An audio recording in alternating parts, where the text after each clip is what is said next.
Good day everyone! Welcome to my channel. This is Hot Sports Balita. Para sa balitang sports, ilang buwan matapos matupad ng kanyang pagnanais na makapaglaro sa paboritong kupunan ng kanyang pamilya, ang Barangay Ginebra, ay nagkaroon naman ngayon ng posibilidad na makabalik ang do-it-all forward na si Troy Rosario sa Gilas, Pilipinas simula sa February window ng Asia Cup qualifiers.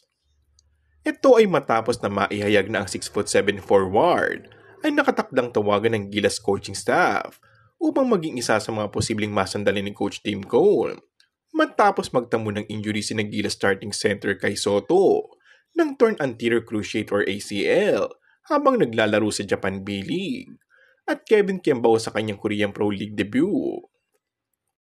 Hindi na iba si Rosario sa Gilas dahil naging bahagi ito sa pagwawagi ng 3 gintong medalya na kupunan sa SEA Games mula 2015 hanggang 2019, gayon din sa World Cup team ni Yang Yao sa parehong taon.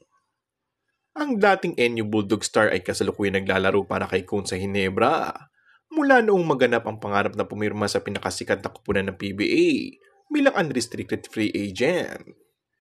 Ang pagsama sa Gilas ni Rosario ang magiging kauna-una ng 32 anyos sa national squad mula na maging bahagi ng Southeast Asian Games na natalo sa Indonesia ni Raj Kutruman noong 2021 sa Vietnam.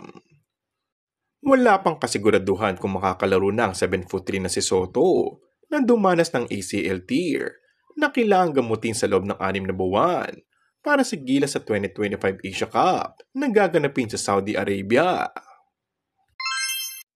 Kung bago ka lang sa aking channel ay mag-subscribe at pindutin na rin ang notification bell. Maraming salamat!